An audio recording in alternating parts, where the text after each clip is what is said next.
Assalamualaikum warahmatullahi wabarakatuh. Pada pertemuan kali ini kita akan belajar mengenai laporan PTK bab 4 dan bab 5. Video presentasi kali ini dibuat untuk memenuhi tugas mata kuliah penelitian tindakan kelas dengan dosen pengampu Ibu Rizky Amelia, MPD. Kami dari kelompok 12 yang beranggotakan Adika Prasestia AP dengan NIM 19140050 dan Winda Fitriana dengan NIM 19140032. Pada pembahasan materi kali ini, kita akan belajar mengenai yang pertama, bab 4 yang berisikan hasil dan pembahasan, yang kedua, bab 5 yang berisikan kesimpulan dan saran, yang ketiga, bagian penunjang yang berisikan daftar pustaka dan lampiran. Pembahasan yang pertama adalah mengenai bab 4 yang berisikan hasil dan pembahasan. Di sini saya akan membahas tentang hasil dan pembahasan. Apa sih hasil dan pembahasan itu? Hasil dan pembahasan itu sesuai dengan judulnya, memaparkan uraian pelaksanaan masing-masing siklus dengan data lengkap, mulai dari perencanaan, kemudian pelaksanaan dan pengamatan, dan refleksi penjelasan tentang aspek keberhasilan dan kelemahan yang terjadi, motivasi belajar, dan kondisi kelas, dan lain sebagainya.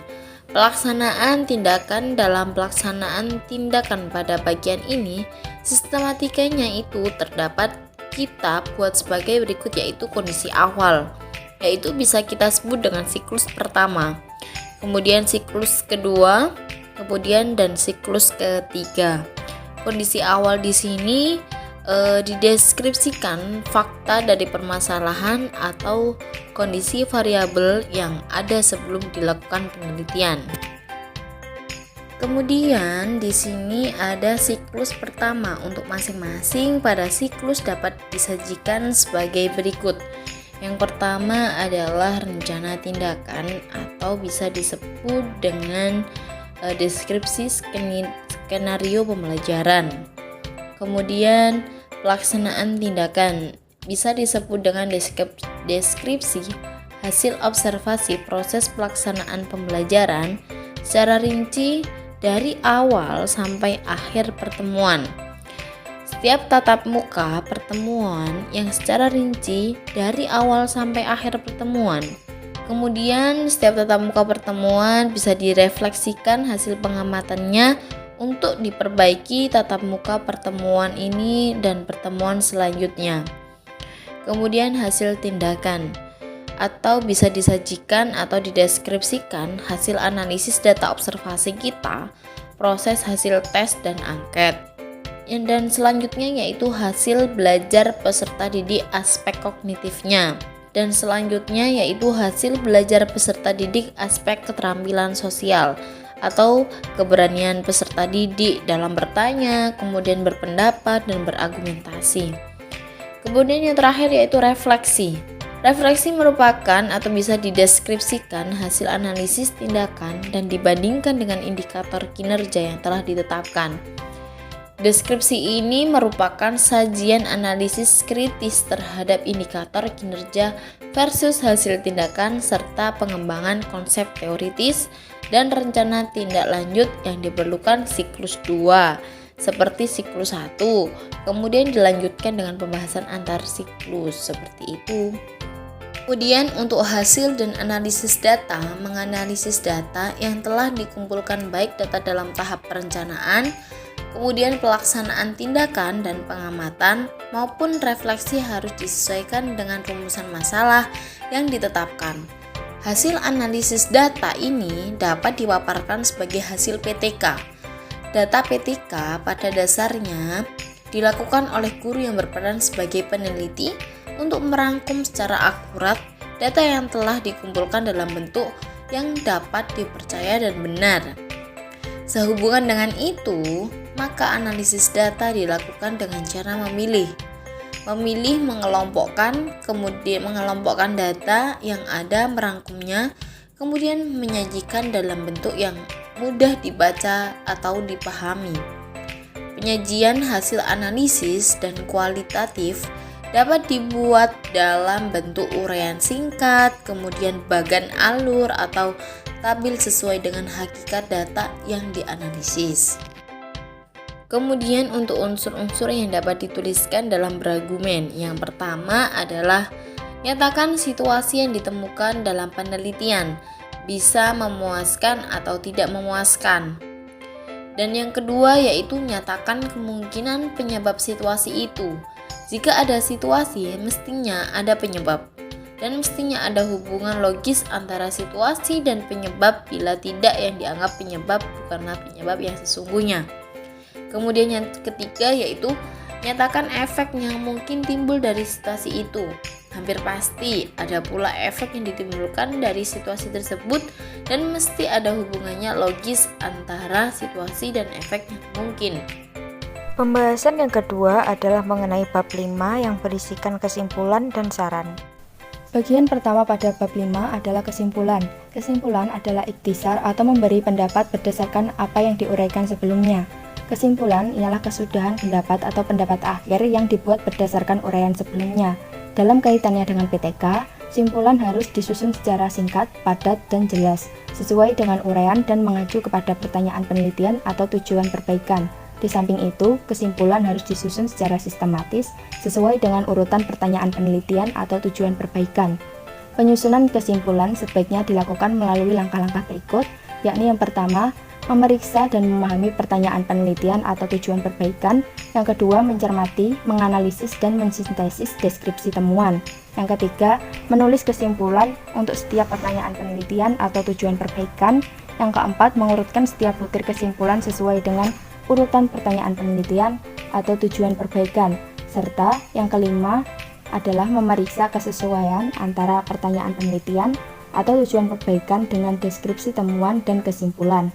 Dalam menarik kesimpulan, kita perlu memiliki sikap kritis dan melihat apakah kesimpulannya dapat ditafsirkan secara lain. Cukup luaskah perampatan yang digariskan dengan melibatkan kesimpulan, hasil, pendapat, dan teori yang ada? Kesimpulan menjelaskan butir-butir temuan atau hasil penelitian dan pembahasan yang disajikan secara singkat dan jelas. Kesimpulan adalah inference, deduksi, abstraksi, implikasi, interpretasi, pernyataan umum, atau perampatan berdasarkan temuan penelitian. Kesimpulan adalah turunan logis dan sahih dari hasil penelitian. Kesimpulan harus menjawab permasalahan penelitian. Penelitian dapat dikatakan tidak berarti bila mana permasalahan penelitian tidak terjawab dengan baik. Kesimpulan harus dibuat berdasarkan fakta, bukan yang tersirat daripadanya. Kesimpulan harus dirumuskan dengan ringkas dan cermat, tetapi mengandung semua informasi hasil penelitian sebagaimana yang menjadi permasalahan penelitian. Pertanyaan kesimpulan seperti mungkin, barangkali, kiranya, dan tampaknya sedapat mungkin dihindari. Simpulan hanya mengacu pada subjek, tempat, atau kondisi tertentu sesuai cakupan penelitian. Simpulan tidak mengandung pengulangan pernyataan yang sudah dikemukakan sebelumnya. Informasi yang sama dapat dikemukakan dengan kalimat atau ungkapan yang berbeda. Bagian yang kedua pada bab 5 adalah saran. Saran dimaknai sebagai pendapat atau usul atau anjuran atau cita-cita yang dikemukakan untuk dipertimbangkan. Dalam kaitan dengan PTK, saran merupakan pemikiran yang diajukan oleh peneliti untuk menindaklanjuti hasil penelitiannya. Saran tindak lanjut hasil PTK harus memenuhi rambu-rambu sebagai berikut. Yang pertama, bersumber atau sesuai dengan kesimpulan. Yang kedua, bersifat konkret, operasional, dan penting, sehingga menarik untuk dilaksanakan oleh guru dan pihak lainnya. Yang ketiga, jelas sasarannya, apakah ditujukan kepada guru, atau sekolah, atau barangkali instansi lainnya. Yang keempat, dapat meliputi hal-hal yang berkaitan dengan metodologi penelitian. Mengingat, saran merupakan himbauan kepada pihak-pihak terkait maupun peneliti berikutnya, maka harus berdasarkan pada hasil temuan. Saran sebaiknya selaras dengan topik dan manfaat penelitian. Saran yang dikemukakan mestinya berasal dari hal-hal yang berkaitan dengan pelaksanaan atau hasil penelitian. Pembuatan saran dapat dilakukan melalui langkah berikut. Yang pertama, mencermati kesimpulan hasil PTK. Yang kedua, mengkaji aspek-aspek dari kesimpulan tersebut yang perlu ditindaklanjuti baik oleh guru peneliti, guru lain, maupun sekolah. Yang ketiga, menetapkan kepada siapa saran tersebut akan ditujukan. Yang keempat, menulis saran. Saran sebaiknya memiliki ciri sebagai berikut, yakni ditujukan untuk mengatasi atau membantu menyelesaikan masalah yang diselidiki, Saran harus berkaitan dengan hal-hal yang dibahas. Saran untuk hal yang tidak dibahas tidaklah relevan. Praktek atau sistem yang baik dapat disarankan untuk digunakan atau bahkan disarankan untuk diperbaiki. Saran harus dapat dikerjakan dengan praktis. Tidak ada gunanya menyarankan hal-hal yang mustahil. Saran juga harus logis dan sahih. Saran dapat ditujukan kepada orang, lembaga, atau satuan yang berwenang untuk melaksanakannya. Penelitian lanjutan dapat disarankan dengan maksud verifikasi, penguatan, atau bahkan melawan temuan penelitian yang dilakukan sebelumnya. Berikut merupakan contoh saran. Untuk meningkatkan interaksi pembelajaran, guru harus mengefektifkan metode bertanya dengan cara merumuskan struktur pertanyaan yang benar dan memberikan kesempatan kepada siswa untuk berpikir sebelum menjawab. Pembahasan yang ketiga ialah bagian penunjang yang berisikan daftar pustaka dan lampiran. Bagian penunjang yang pertama adalah daftar pustaka. Daftar pustaka memuat semua sumber pustaka yang digunakan dalam menyusun laporan, termasuk kajian teori, surat keputusan atau undang-undang yang memang dijadikan rujukan dengan memuat semua sumber tertulis, baik dari buku, artikel, jurnal, dokumen resmi, atau sumber lain dari internet. Penulisan daftar pustaka menggunakan pola UPI tahun 2006 yang berurutan secara alfabetis tanpa nomor urut. Cara penulisan daftar pustaka mengikuti salah satu gaya penulisan.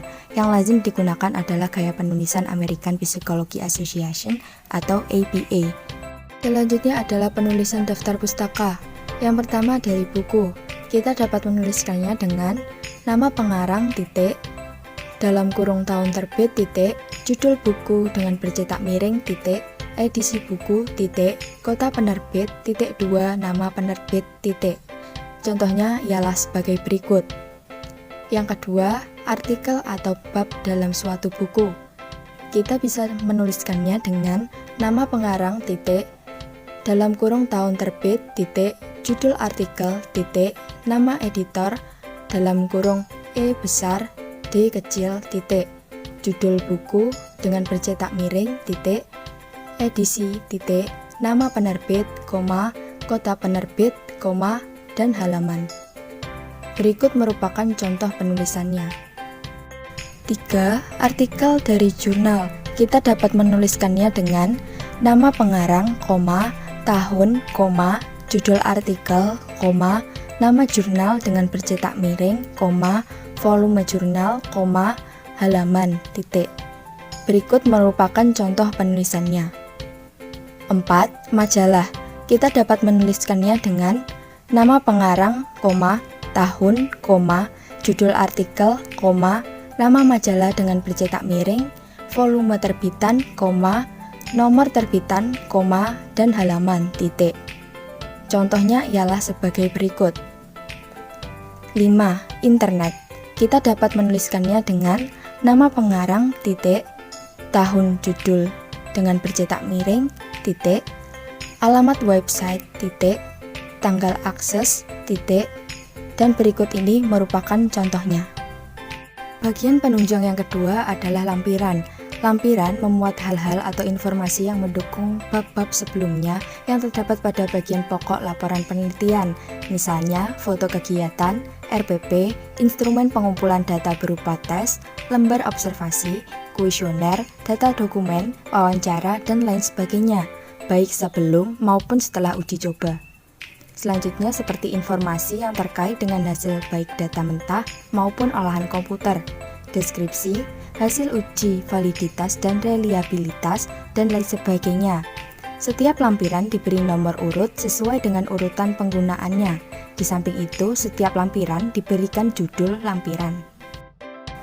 Sekian video presentasi dari kami. Apabila ada kurang lebihnya kami mohon maaf. Terima kasih sudah menonton. Wassalamualaikum warahmatullahi wabarakatuh.